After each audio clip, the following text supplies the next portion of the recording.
Bonsoir à tous et bienvenue à cette session d'information. Mesdames, Messieurs, voici les titres de l'actualité de ce mardi 23 mai.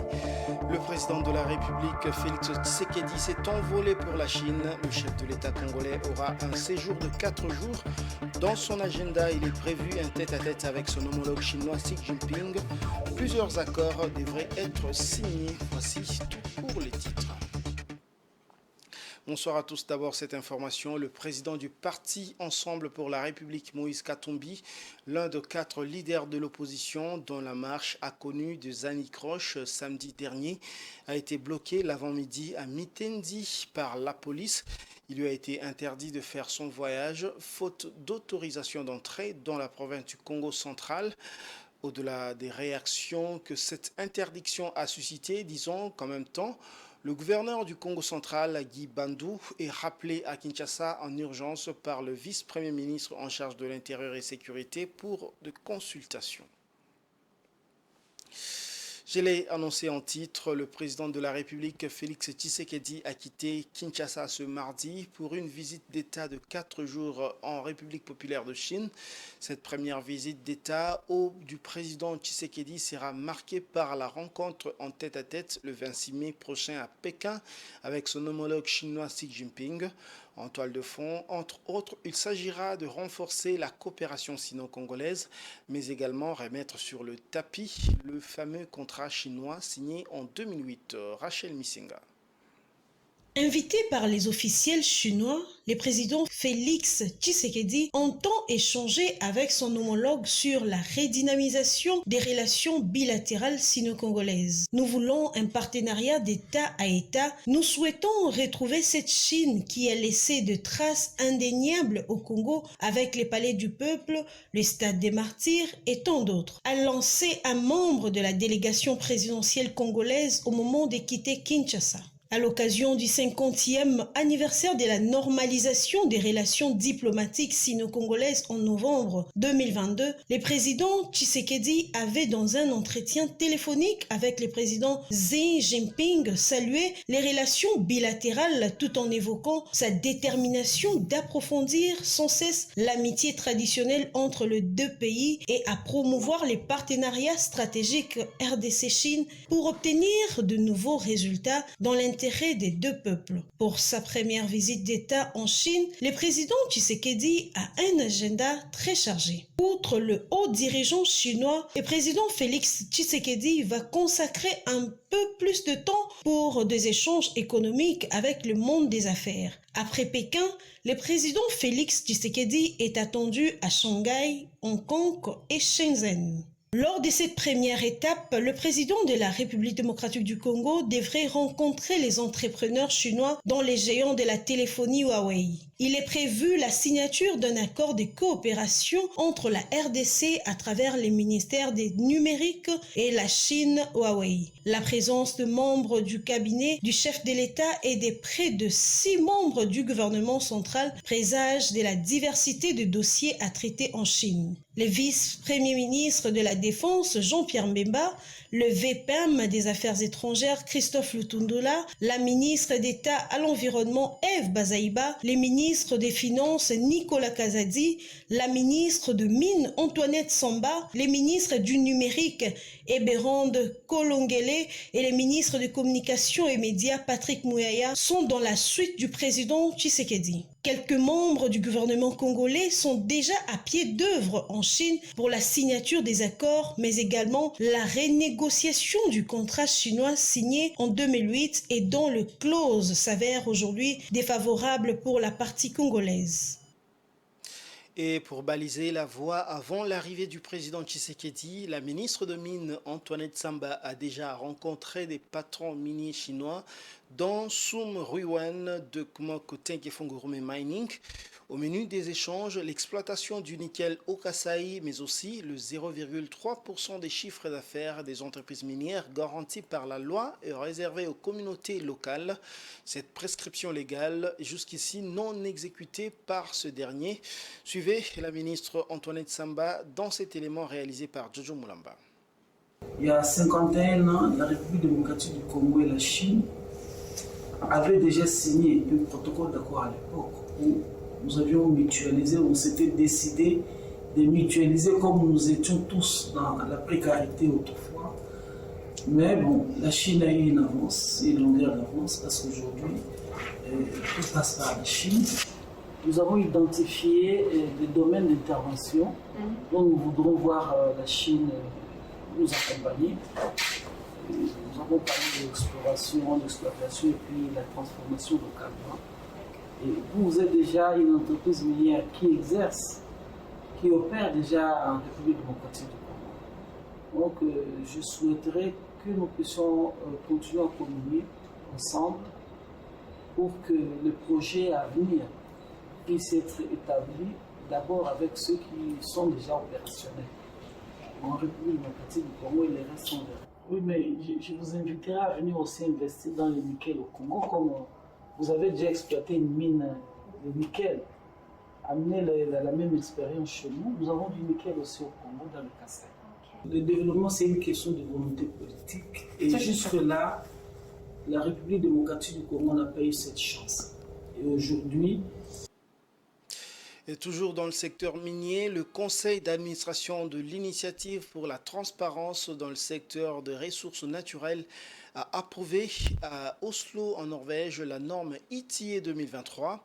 Le conseil d'administration de l'ITIE a convenu des révisions de la norme ITIE. Après ces révisions, la norme ITIE 2023 sera lancée le 13 juin lors de la prochaine conférence mondiale de l'ITIE qui se déroulera à Dakar au Sénégal. Les exigences de la norme ITIE 2023 mises à jour ont été convenues par les représentants des pays, des entreprises, mais aussi des organisations de la société civile siégeant au sein du conseil d'administration de l'ITIE. Dieudonné Bonali.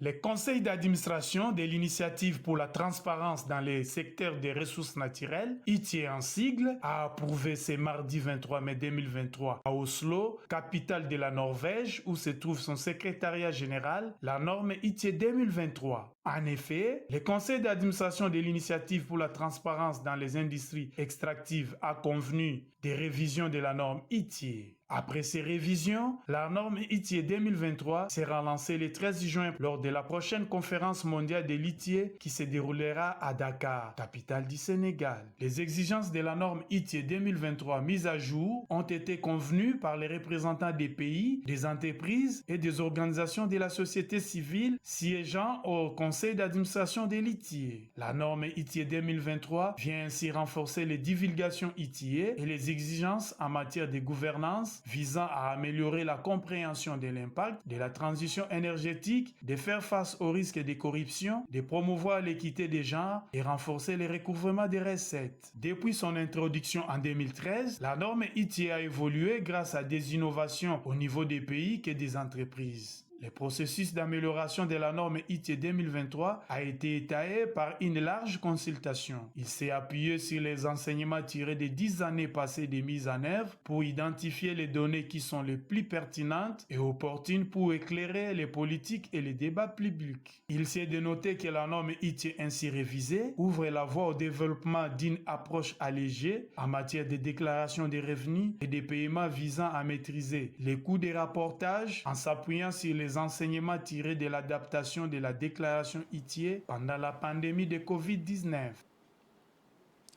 Autre chose à présent, c'était la dernière pièce du puzzle législatif des élections. L'avant-projet sur la loi de répartition des sièges est déjà sur la table du vice-premier ministre, ministre en charge de l'Intérieur et Sécurité, Peter Kazadi. La CENI a déposé ce projet qui va être traité au gouvernement avant d'être envoyé au Parlement. Pour Denis Kadima, à présent, la page de l'identification et enrôlement des électeurs est tournée.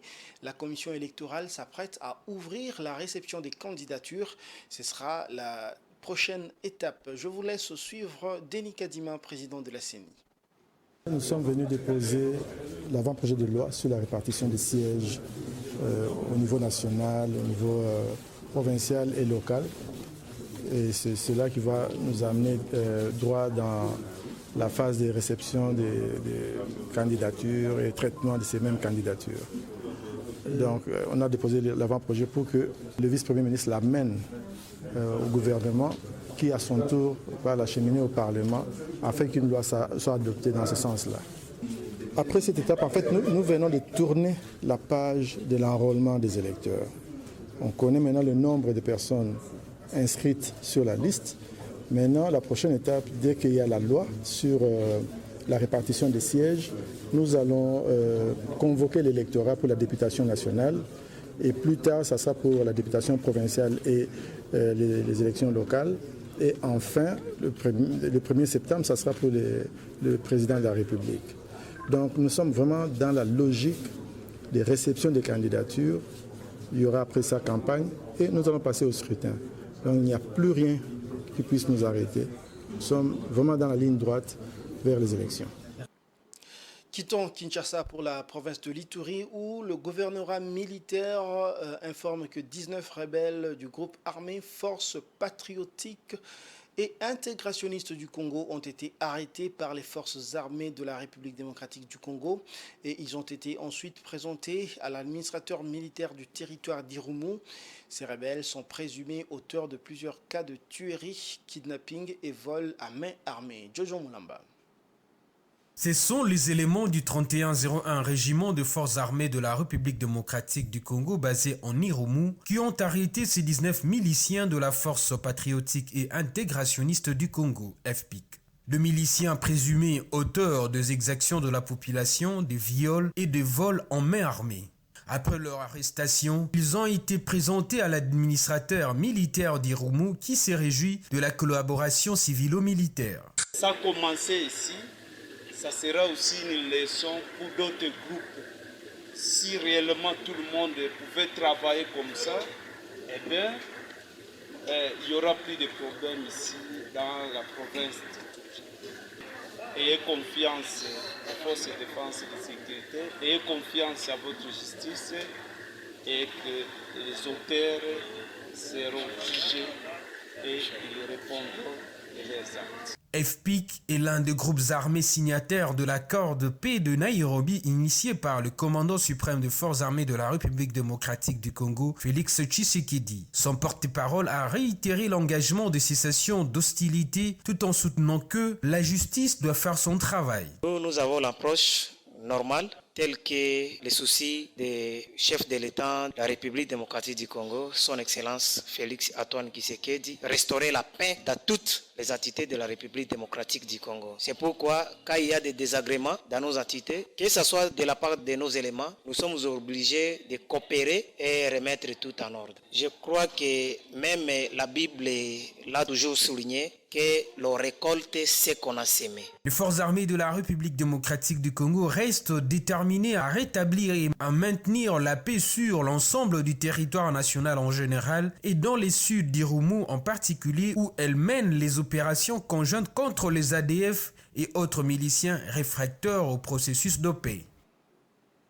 Et toujours dans le domaine de la sécurité, dans le but de renforcer la capacité de dissuasion de ces forces de défense et sécurité pour mettre fin aux violences armées, locaux et étrangers ainsi que l'agression de la part du Rwanda dans l'est du pays, la République démocratique du Congo vient de réceptionner un premier lot de 3 drones d'attaque sur les 9 commandés en Chine en début de cette année. La livraison de ce système de drones de combat à la RDC a été assurée par la société China Aerospace Science and Technology Corporation. Dans le cadre de la coopération dans le secteur du genre entre la RDC, l'Union européenne, l'ONU Femmes et Enabel, il a été lancé lundi à Pullman Hotel à Kinshasa le comité de pilotage du projet Uni pour l'égalité des genres, financé entièrement par l'Union européenne à hauteur de 20 millions de dollars pour une durée de 4 ans dans les provinces du Sud Kivu, Ituri et Kasai. Le projet vise à contribuer à l'éradication des violences basées sur le genre. Suivez la ministre du genre qui a lancé ce comité et le représentant de l'Union européenne. Grand honneur pour moi de procéder ce jour au lancement officiel du projet Uni pour l'égalité des genres devant la nation congolaise ici représentés par cette auguste assemblée, dans ce merveilleux cadre de l'hôtel Pullman de la ville de Kinshasa. Qu'il me soit permis de m'acquitter d'un agréable devoir, celui de vous souhaiter la bienvenue et de vous remercier pour avoir rehaussé de votre présence cette cérémonie du lancement.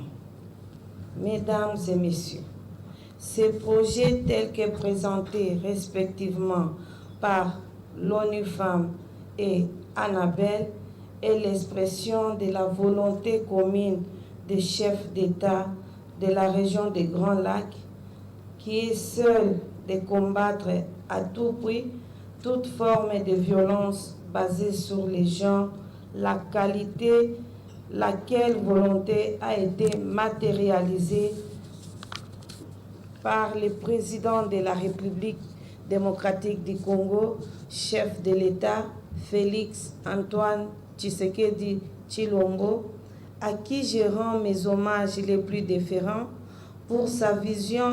C'est un grand honneur pour nous, pour l'Union européenne, de prendre la parole aujourd'hui pour le lancement du programme Uni pour l'égalité des genres, signé fin au 2022 avec nos deux partenaires de mise en œuvre, ONU Femmes et Annabelle.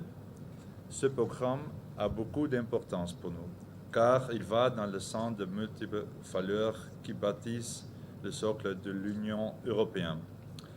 La promotion de la paix, la liberté, la sécurité, le développement durable, le combat de l'exclusion sociale et des discriminations, la justice et l'égalité de toutes et tous. L'Union européenne tient à appuyer la République démocratique du Congo dans sa lutte contre l'élimination des inégalités et de la promotion d'égalité entre les hommes et les femmes. L'actualité, c'est également en dehors des frontières congolaises.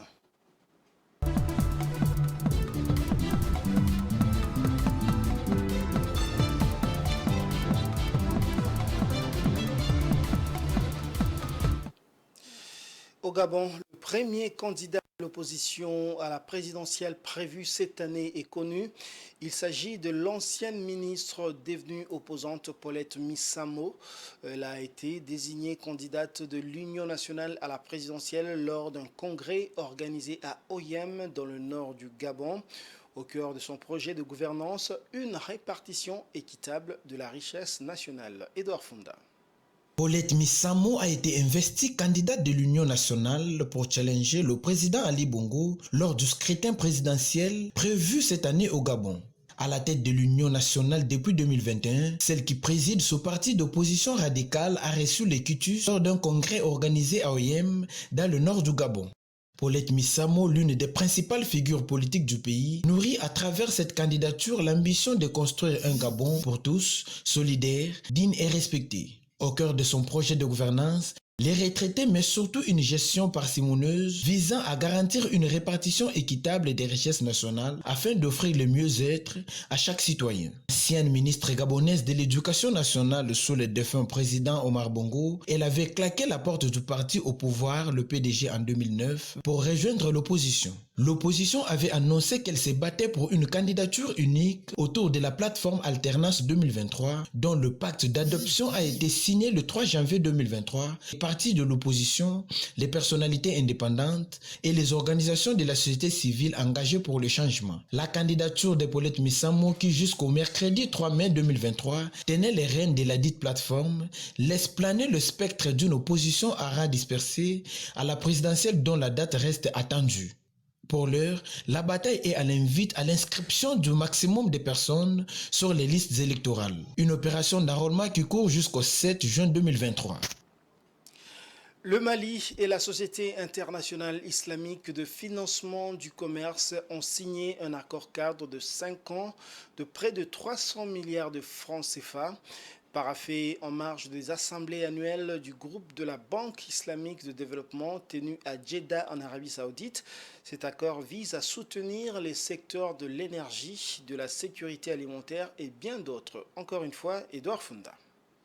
Le Mali a signé un accord de financement de 500 millions de dollars, environ 300 milliards de francs CFA, avec la Société internationale islamique de financement du commerce à l'endroit des secteurs de l'énergie, de la sécurité alimentaire et autres. Ce financement ouvre la voie à l'extension du partenariat stratégique entre la République du Mali et l'ITFC à de nouveaux domaines de collaboration. Le ministre de l'économie et des finances, Alocénie Sanou, a affirmé sa volonté de renforcer les axes de coopération avec l'ITFC en vue de soutenir les projets structurants de l'État et le secteur privé. L'accord cadre signé vise par ailleurs de nouveaux domaines de collaboration, notamment l'achat de produits alimentaires et pétroliers, l'agriculture, la santé et le renforcement des capacités de financement du secteur privé à travers les banques locales. La signature de cet accord cadre permettra également au Mali de bénéficier des programmes d'assistance technique et de renforcement des capacités dans le cadre du programme des ponts du commerce arabo-africain. Selon les autorités maliennes, cet accord cadre devrait permettre de promouvoir le développement économique du Mali et d'améliorer les conditions de vie des populations. L'actualité, c'est également la lecture des publications et journaux. Kinshasa, place à la revue de presse.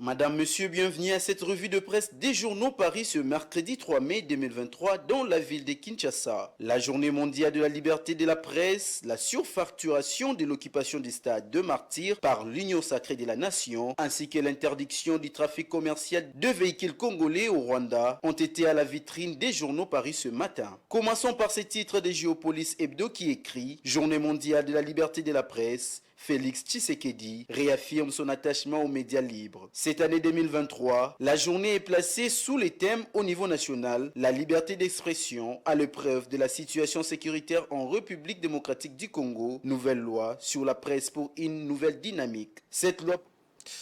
C'est certainement une petite erreur dû à un aléa technique. C'est la fin de cette édition. Merci de l'avoir suivi. Mais avant de boucler cette édition complètement, le rappel du principal titre. Le président de la République, Félix Tshisekedi, s'est envolé pour la Chine. Le chef de l'État aura un séjour de 4 jours. Dans son agenda, il est prévu un tête-à-tête avec son homologue chinois Xi Jinping. Plusieurs accords devraient être signés. C'est la fin de cette édition. Merci de l'avoir suivi et bonne suite de programme sur Géopolis Télévision.